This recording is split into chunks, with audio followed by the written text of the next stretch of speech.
Welcome. I hope this finds you abiding in the love of Christ and abounding in the grace of God and walking in His truth. And here I am once more, since we don't have the camera on and you still can't see me. Just letting you know it's me, and I am literally recording in the closet once again for the sake of the better audio quality. And I'm a little behind in getting this class done. And I must say that I haven't felt well again.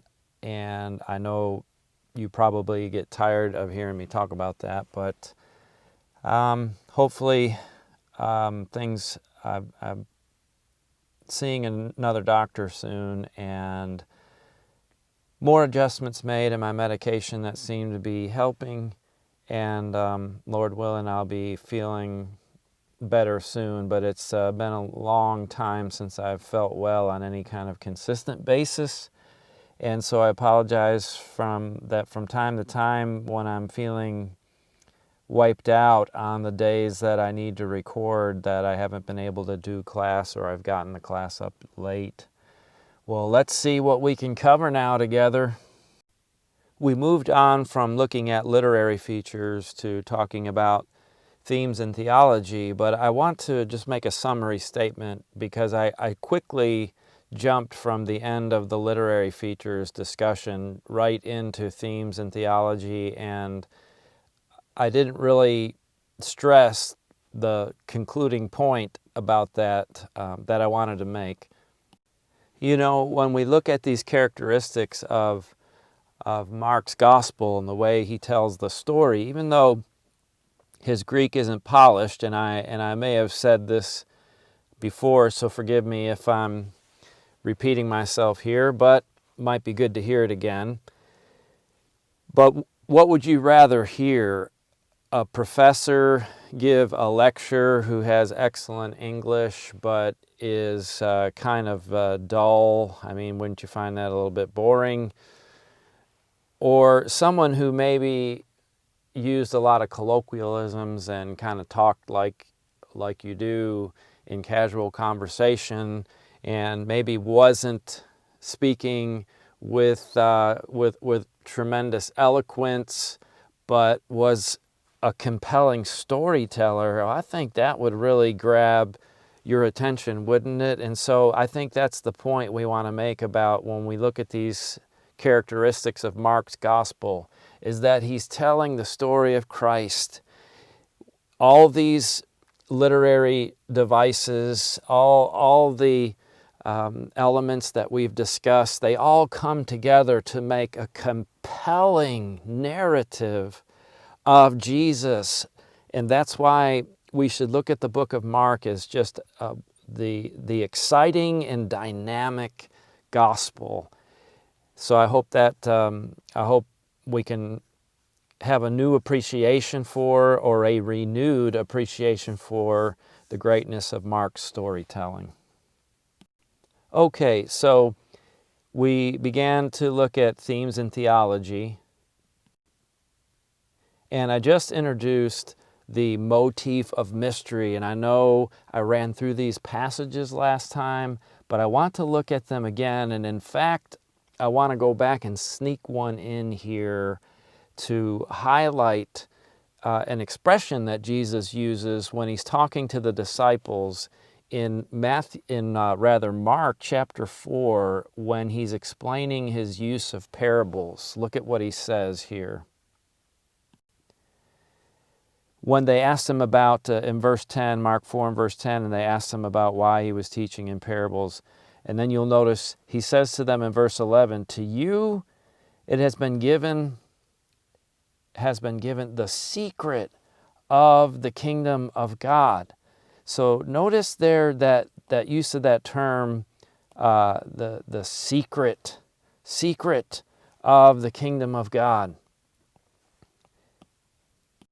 That's from this word mysterion, and you can hear in that, of course, our word mystery, right? You can see the word the root for the word mystery here. That's the idea, is there are things that Jesus is revealing to the disciples and to the public, but they're hidden in a way. He's disclosing the mystery. He's revealing the mystery, and yet we're going to see that it's not understood, and it's concealed in a way, and it comes out progressively in the narrative. And we said part of this motif of mystery in Mark's gospel is something called the Messianic Secret. And I know, to whet your appetite, at the end of the last class, I ran through these verses quickly. Let's just notice them again. In chapter 1, when Jesus heals the man or cleanses the man from the unclean spirit, and they know who Jesus is. I know who you are, the Holy One of God. So already Jesus has this mysterious encounter with these beings from the realm of darkness, I guess we could say, and he rebukes him, right? Already the rebuke is for him to be silent, and we'll see that come out consistently in the other texts. So once more, just let me review these other texts with you quickly. When he cleansed the leper, remember he said, see that you say nothing to anyone. And we can see perhaps part of the reason Jesus was commanding silence here, this part of what we're calling the Messianic Secret, was because of the masses who would throng around him everywhere he went. But there's more to it than that, as we're going to see. This is from chapter 1. And then in chapter 3, again, you see a similar problem, that they got a boat ready for him, and he told his disciples to get the boat ready for him because of the crowd, lest they crush him.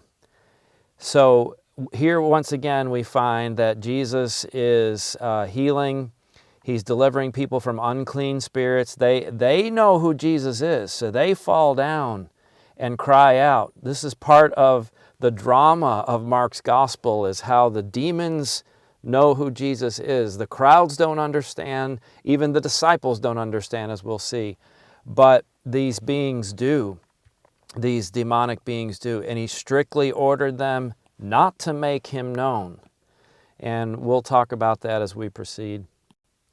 Chapter 5, when he healed, when he raised Jairus' daughter, he strictly charged them that no one should know this. Another healing in chapter 7, Jesus charged them to tell no one. Chapter 8, when the disciples, when Jesus asks them, who do people say that I am? And then he said, who do you say that I am? And we have Peter's great confession here, a critical point in the narrative. Once again, though, we see Jesus telling them, as you can see here, not to tell. He strictly charged them to tell no one about him.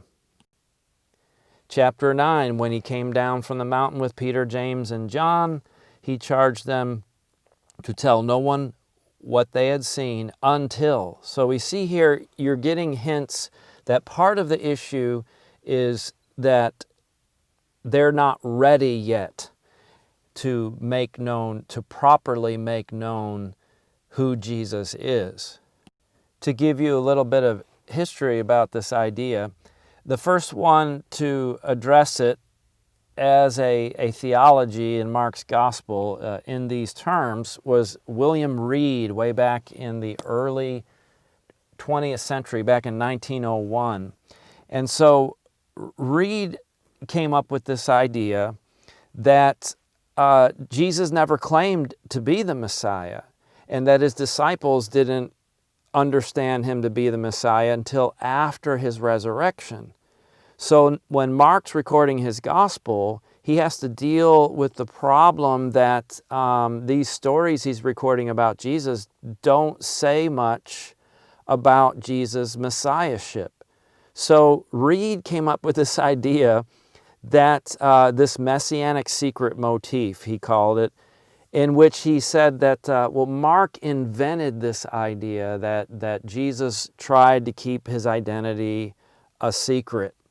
So in other words, it was just a tool, a device invented by Mark and put into the mouth of Jesus just to try to account for the fact that the disciples weren't understanding him to be the Messiah. Jesus wasn't claiming to be the Messiah, but now they're trying to proclaim to the world that he is the Messiah. Well, that's rejected. Of course, we would reject that view. I certainly would reject it, and it's rejected by most scholars today. However, since the time of Reed, scholars have really wrestled with and given a lot of attention to this idea of the Messianic secret in Mark's Gospel. So you'll see a lot about it here. Let me give you a few examples. Here's a text that speaks of the cultural key to the Messianic secret. You see that here in the subtitle of this work by Watson. And then look, still another work, Exploring the Messianic Secret in Mark's Gospel. And still others here. Let me just bring in a couple more. These were just some that I encountered in a search. The Messianic Secret from Soteriology101.com, and here is another work addressing the idea, the Messianic Secret in Mark's Gospel. So you're going to see that addressed by all of the major commentaries, and you're going to see that in blog posts and hear about it in sermons and lessons. In case this idea is new to you, I just wanted you to know that this is something that scholars still debate the significance of it and the meaning of it, and still a matter somewhat of controversy, and there is some mystery around just what the significance of it is. But I'm going to suggest to you what I think the point of the Messianic secret is, and how it fits into the larger motif of mystery in Mark's Gospel, and how that relates to Jesus' identity and our discipleship. Well, I want to try to bring all of this together. And you can think really of just how the whole Gospel of Mark is constructed, where there's an element of mystery in how it begins. It just starts by introducing the story of Jesus abruptly. There's no background to Jesus. There's as we pointed out, no birth narratives. There's nothing said to tell us about John other than a brief quotation from Scripture, and then immediately we see John in the narrative, and then immediately Jesus is encountering demons and telling them to be silent and not to make him known. You see that right in the beginning of his gospel, and then it continues through his narrative. And then look at the mysterious ending of the gospel. I pointed out when I made what I think is a good case for the short ending of Mark, that Mark's gospel really originally ended at verse 8.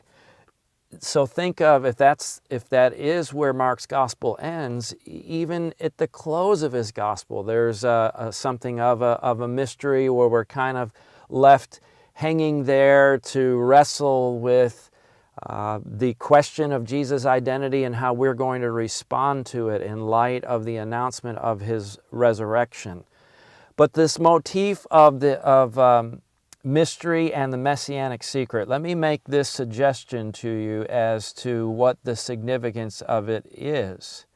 It appears to be, at least one point of it is, that Jesus wants to define his identity as the Messiah on his own terms.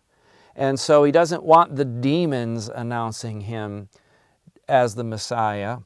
And even the disciples, when Peter confesses that he is the Christ, that he is the anointed one, the Messiah, Jesus charges them not to make him known because they don't understand his messiahship in light of the cross. And Jesus wants to he wants to define his identity as the Messiah in light of the cross, on his own terms, and that is in light of the cross. So we want to look at this now as the solution to, or the point of the Messianic Secret here. Let's go further. It will help to think of how Jesus' identity is revealed gradually. You notice I've put here, it's discovered by some gradually. It's revealed gradually, but we see with some, they finally come to a discovery of Jesus' true identity. So maybe think of it along those lines. But the reader knows right from the start. In the very first verse, Mark abruptly declares that this is the beginning of the gospel, the good news about Jesus Christ, the Son of God. So right from the start, there's no mystery for the reader. But we're looking back now at the story, and we should put ourselves in the place of the disciples, or we should consider where we will fall in this story. Will we be like the religious leaders who reject Jesus as the Messiah, who cannot find any way to accept him in terms of their idea of the Messiah? Or will we be like the crowds that show an interest in who Jesus is and are amazed and marvel at him and wonder about it? Will we be like the disciples who seem to be perpetually confused about who Jesus is, but finally come, ultimately, we hope, that they come to understand who Jesus truly is? So, but the reader knows from the start.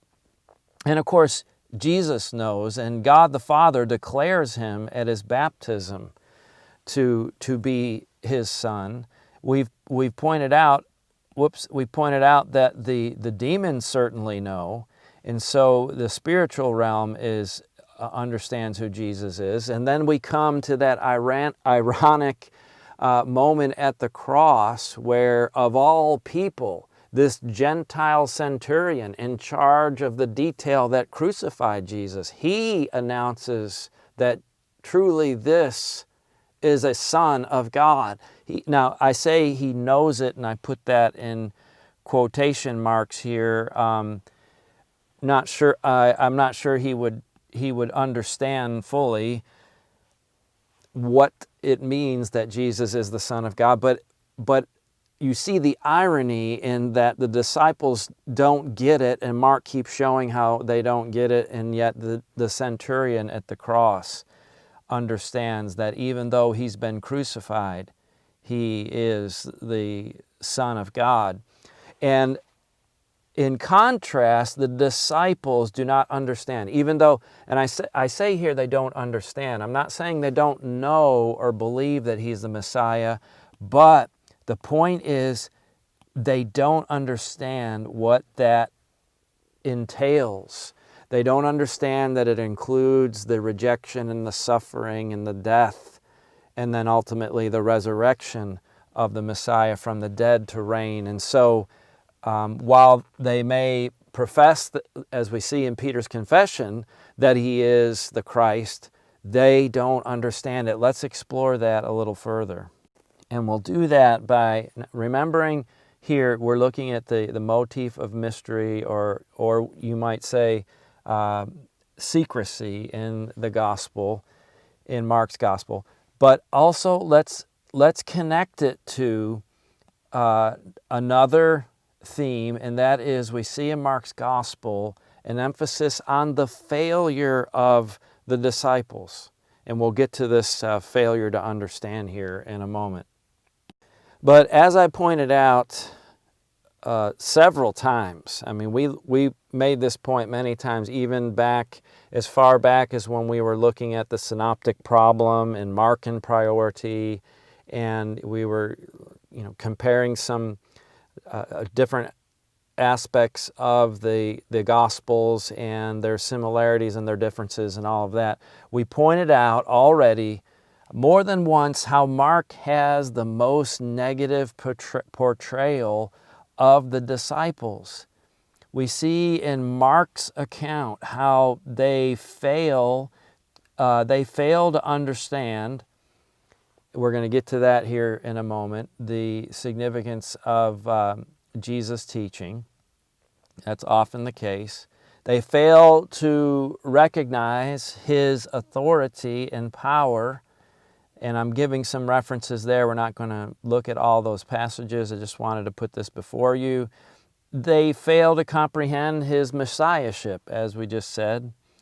And they act with pride and self-interest. And it's true that this comes out somewhat in the other Gospels, but there's more emphasis on it in Mark's Gospel than in the others. That's quite clear if you'll compare these references, and some of these are unique to Mark. And Jesus in Mark's Gospel, more than any other Gospel, repeatedly rebukes them for their failure to understand and for their lack of faith. And I'm going to give you look at a few texts here that bring this to light. So let's add here to the failure of the disciples. This in Mark's Gospel, there is this motif of misunderstanding, because part of the failure of the disciples is their failure to understand. They're constantly, more than in the other synoptics, they're rebuked by Jesus for failing to understand. And you'll see this again and again in the passages we're about to notice, but this is part of once more, there's an overlapping here because it's part of a broader motif of misunderstanding. But let's see it in the disciples here by comparing the accounts. For instance, this was something we looked at quite a while back, but you may recall, some of you have been taking the course all along from the beginning, but in Matthew 14, we have the account of Jesus walking on the water, and it's also in Mark 6. And notice the difference here. In Matthew's account, Matthew tells us something that the others don't about Peter stepping out and walking on the water and then sinking. And then notice what happens, though, at the end of the account. In Matthew's record, what do we see here? Jesus, verse 31, reached out his hand, took hold of him, saying, "Oh, you of little faith, why did you doubt?" And then when he got into the boat, the wind ceased. And those in the boat worshiped him. So they worshiped him, saying, "Truly you are the Son of God." So the account ends where they have this clear understanding of who Jesus is, right? And they say, "Well, truly you are the Son of God." But what do we find when we look at Mark's account of this? Well, Mark 6, the account is much briefer, and we don't have the inclusion of Peter stepping out of the boat and what happened between him and Jesus. But in Mark 6, notice when Jesus got into the boat with them, what do we find? He got into the boat with them, the wind ceased, they were utterly astounded, for they did not understand about the loaves. He's talking about what Jesus did earlier in feeding the multitude. They didn't understand about the loaves, but their hearts were hardened. What a striking difference. They did not understand. Over here in Matthew, "Truly you are the Son of God." Mark says, well, no, they didn't understand, and their hearts were hardened. Very different ending in Mark's Gospel than what you find in Matthew, isn't it? And I'm not saying Mark's contradicting Matthew and just making up something that didn't really happen. Apparently, to harmonize this, they did worship Jesus and say, "Truly you are the Son of God." But Mark isn't going to include that because he wants us to know, well, they really still don't understand, and that's why they were so afraid. And their hearts were hardened, even regardless of the fact that they may have confessed Jesus as the Son of God. So when you're reading Mark's account, he's emphasizing, he's trying to bring out that they still don't understand. And it's going to take, this progressive revelation of who Jesus is as the narrative continues before the light finally comes on. Look at the stilling of the tempest here. It's in Matthew 8 in the parallel accounts in Mark 4 and in Luke 8. And it's interesting that Luke follows Mark in showing that Jesus rebuked the disciples for their lack of faith after he calmed the sea. But in Mark's account, look at Matthew's first. And when notice verse 23 in Matthew 8:23 over here on the left-hand column, right here. And right here. And when he got into the boat, his disciples followed him, and behold, there arose a great storm on the sea, so that the boat was being swamped with waves, but he was asleep. They went and woke him, saying, "Save us, Lord, we are perishing." And then here's where you find that Jesus says to them, "Why are you afraid, O you of little faith?" Then he rose and rebuked the winds and the sea, and there was a great calm. In Mark's account, and Luke follows Mark, if you look here, they come to him in Mark 4 and verse 38. You see he was in the stern asleep on the cushion, a little bit of interesting detail that Mark provides, typical of him. And they woke him and said, "Teacher, do you not care that we are perishing?" And he awoke and rebuked the wind and the sea and said to the sea, "Peace, be still." And the wind ceased, and there was a great calm. And then he says to them, "Why are you so afraid? Have you still no faith?" And it's true that in, I keep grabbing the wrong thing here, I apologize. Have you still no faith? Now in Luke's account, he does rebuke them afterward, and he says, "Where is your faith?" But he doesn't say, "Have you still no faith?"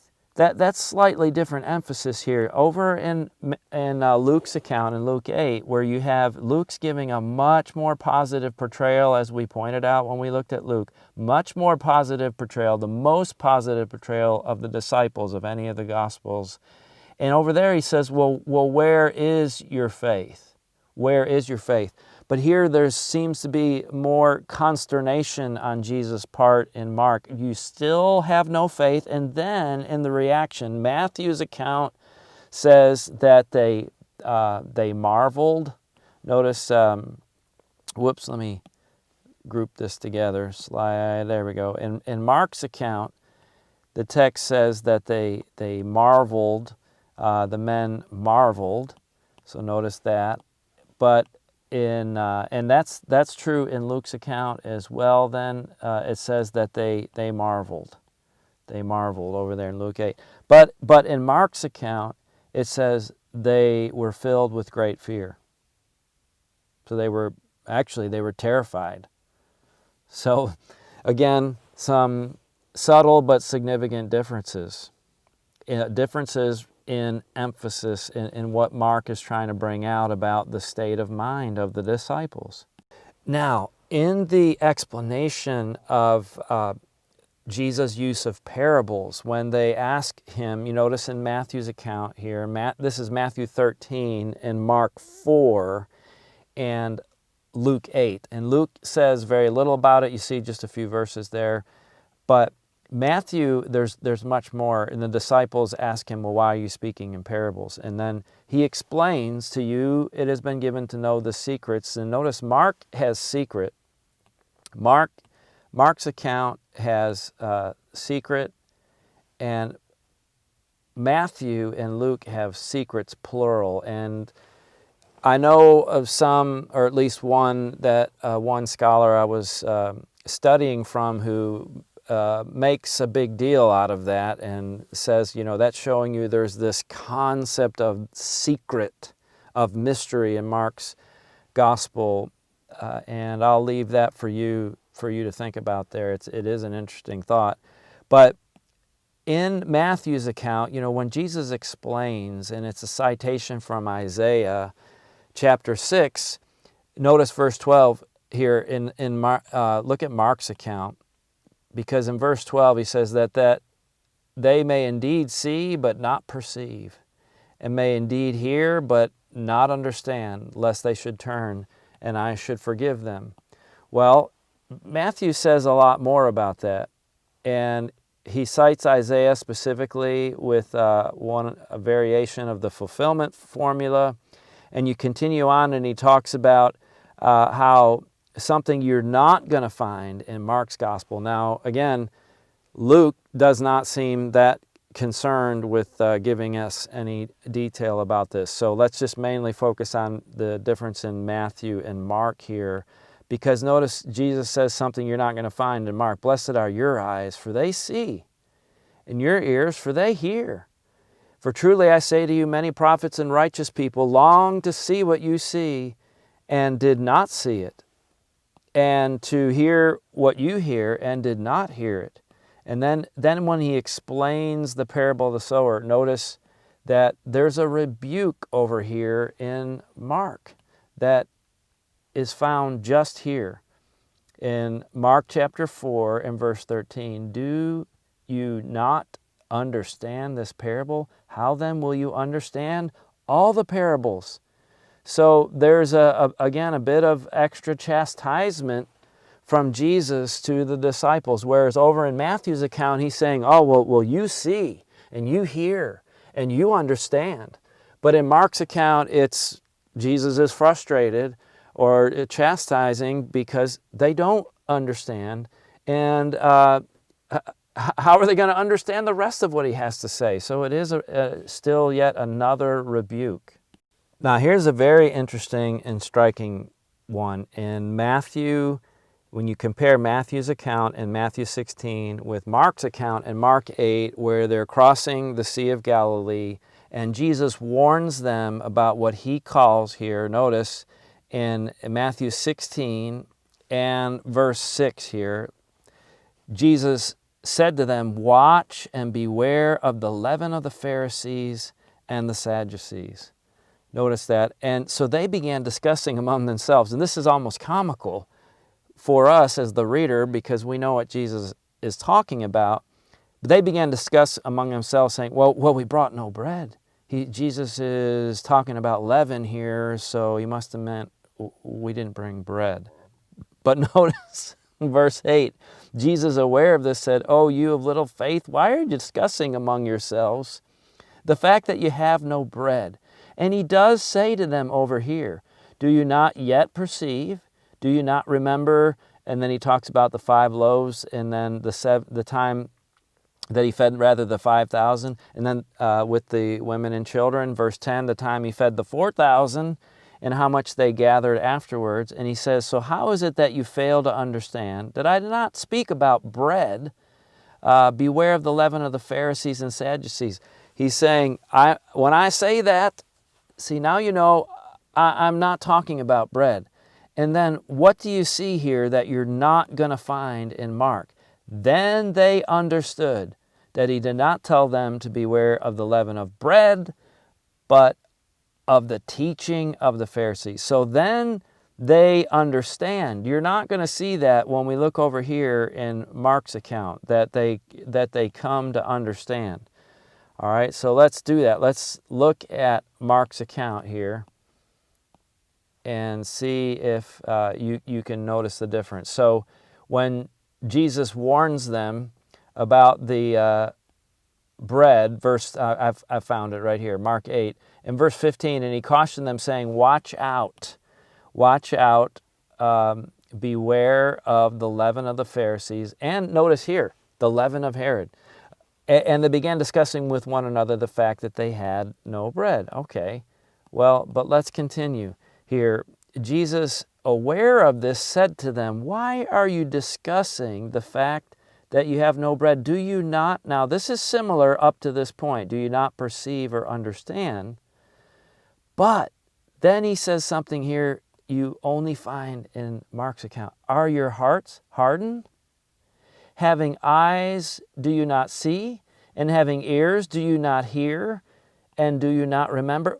Well, wait a minute. That's almost verbatim what he said back in Mark 4:12 in quoting the prophecy of Isaiah about the people of his generation, how what God told Isaiah about the people of his day in Isaiah's day, Jesus was saying that there was a fulfillment of that in his own day, that people would not, they have eyes but not see, and they'd have ears and not hear.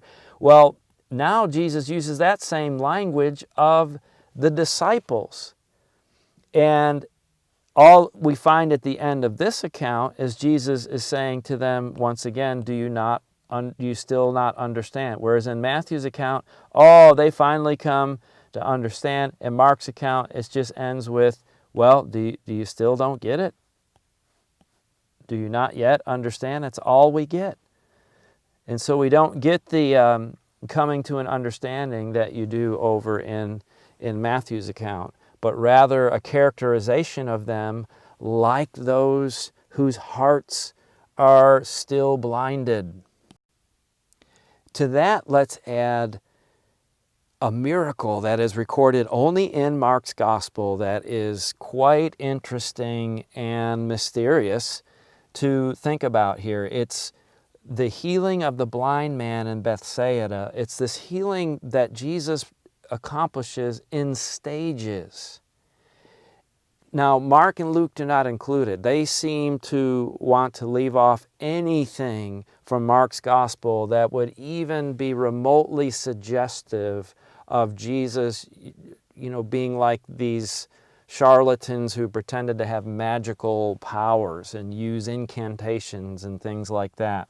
So they avoid this sort of thing, but we find this miracle only in Mark's gospel, and I think there is, as many scholars have suggested, a symbolism in this miracle that fits in with the point that we're trying to make. And by the way, this is one of those evidences for the authenticity of the gospel records, because it meets what we would call the criterion of embarrassment. And that is when you're looking at and evaluating just strictly from an academic point of view, or let's say a neutral point of view, where you're not assuming that the Bible is inspired and you're just wanting to look at these historical accounts, and you're trying to determine the authenticity of them.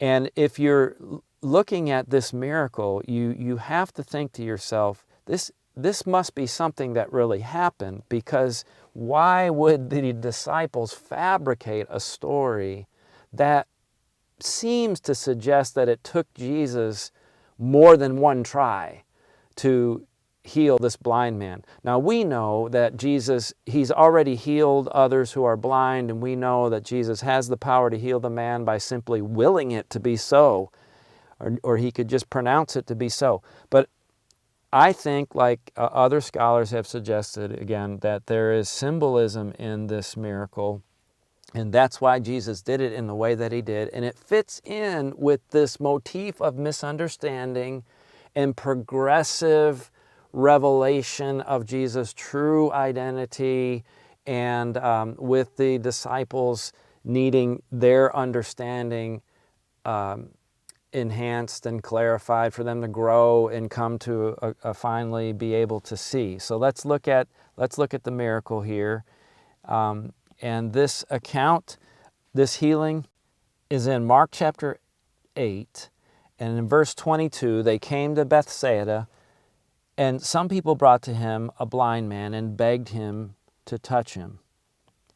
And he took the blind man by the hand and led him out of the village.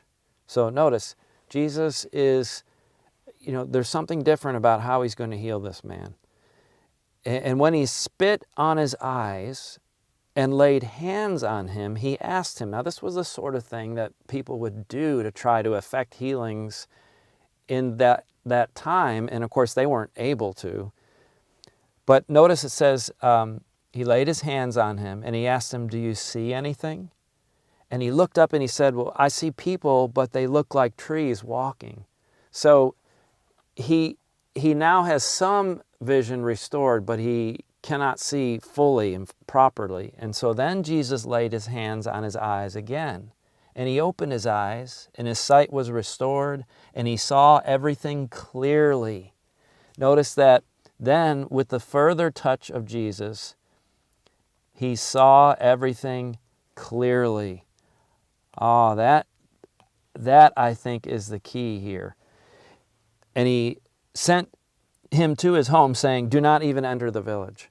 So he sent him home, again, and this is part of that Messianic Secret idea. He didn't want him even to enter into the village and make it known, apparently. But when I read this account as a new Christian, when I first encountered this, it seemed absolutely bizarre. It was disturbing to me. It was troubling to me that Jesus would it seemed like he had to do this.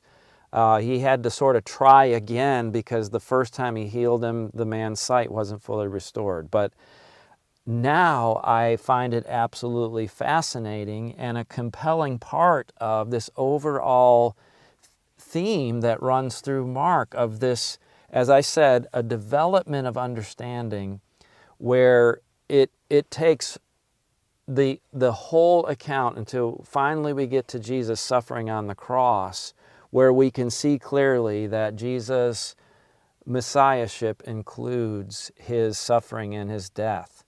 And so it takes, it's going to take further revelation for the disciples to come to see this. So they're not yet seeing clearly. And in the way Jesus performed this miracle, I think that idea is being conveyed.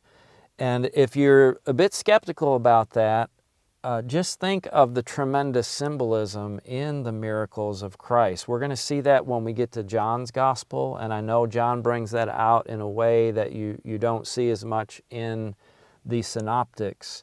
But I believe that there certainly is symbolism in Jesus' miracles, and especially in the idea of people not being able to see and sight being put for understanding.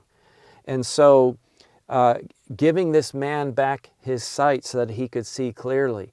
That's what the reader needs to do. The reader needs to come to a full understanding so that we can see clearly. And the disciples, certainly, that's the case. The disciples' understanding is inadequate at this point. And it's going to take, finally, Jesus accomplishing what happens on the cross for them to see everything clearly. Now, let me tie this in, the motif of mystery or secrecy in his gospel, that includes the Messianic secret, the repeated failure of the disciples. Let's tie that in, as well as this part of that failure of the disciples is the misunderstanding, the motif of misunderstanding. Let's tie all that in with yet another important theme of Mark's gospel, and that is the meaning of true discipleship.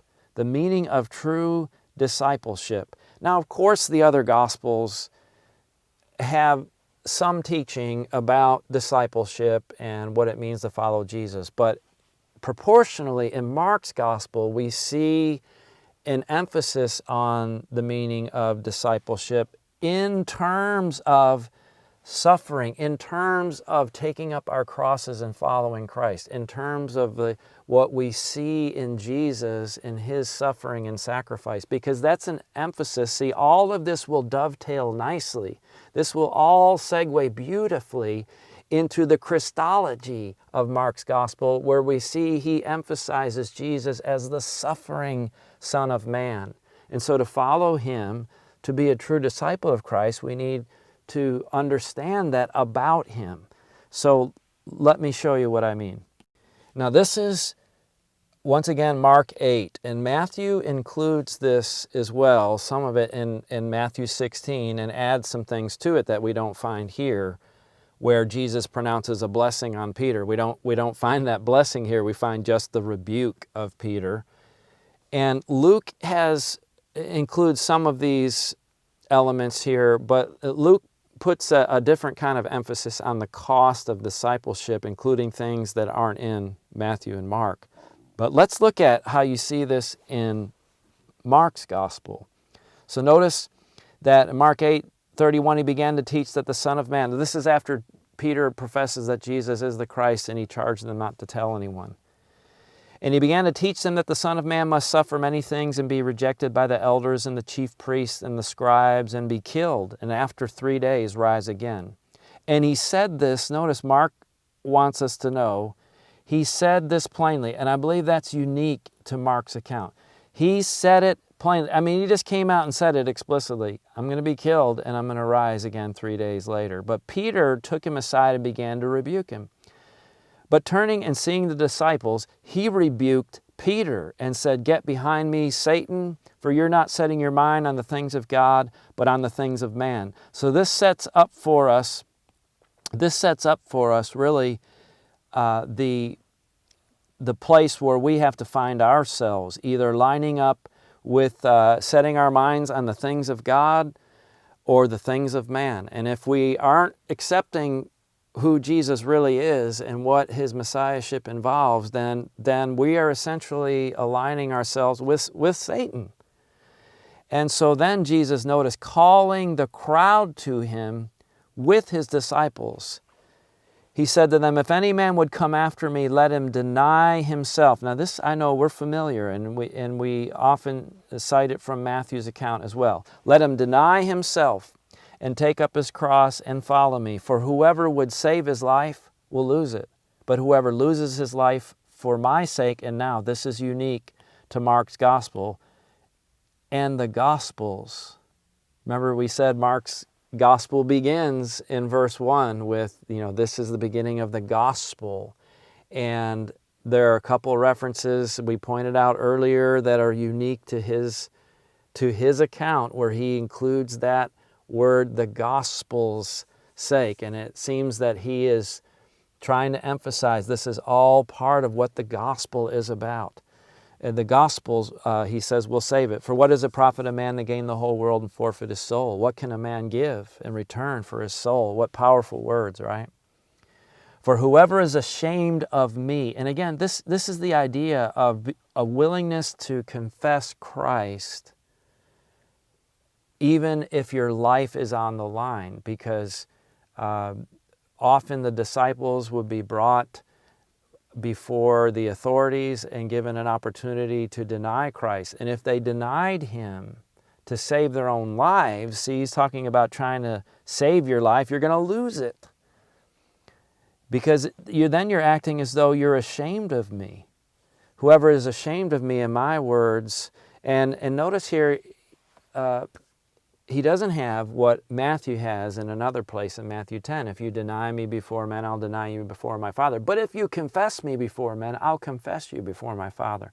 We don't find something like that in Mark's gospel. But notice again, there's a more negative tone here. It's a warning. "Whoever is ashamed of me and my words in this adulterous and sinful generation, of him will the Son of Man also be ashamed when he comes in the glory of his Father with his holy angels." So this then is a transition in Mark's gospel. Peter's confession that Jesus is the Christ, and then Jesus explaining what that is going to involve, his being the Messiah. Peter resisting that, and then Jesus counters that with, "If you're going to follow me, you have to be willing to endure whatever it costs, just as I am going to the cross to do the Father's will. If you're going to follow me in doing the will of God, you must be willing to take up your cross and suffer as well." And so then Mark's emphasis from this point forward is going to be on leading us to the passion and emphasizing that Jesus is the suffering Son of Man, and his account of the crucifixion is dark. It is one of rejection and one of abandonment from his own disciples. The only thing he says from the cross is how God has forsaken him, how he feels forsaken by God, and all of that. And so this is all going to, let me bring it all together here, and then we'll finish. The point that I'm trying to make here is in Mark's gospel, true discipleship requires not just listening to what Jesus teaches and understanding his teaching, but it means understanding who Jesus is, and in particular, understanding who Jesus is in light of the cross. Do you see it now? Do you see how all these things come together? How we have to come to that understanding. Mark is showing us that the disciples struggled with this. And we have to come to this understanding of who Jesus is in light of his suffering on the cross. And that true discipleship involves following him, even bearing our own crosses and suffering and even dying for him if necessary. Is that how I understand what it means to be a disciple of Jesus Christ? I hope thinking about this has blessed you, and there is a lot to think about there. So I hope you will give it some thought and pray over it. And as I leave you, I wish God's grace and peace to be upon you. And let me just finish out showing you, these are some notes that I scribbled down earlier as I was developing my thoughts. And from these notes and some other things that I had put together and studied, I came up with this class. So let's see if you can get this class out of these notes here. There they are. But look, it all makes sense to me. So, all right. God bless you, and Lord willing, I look forward to being with you in our next study.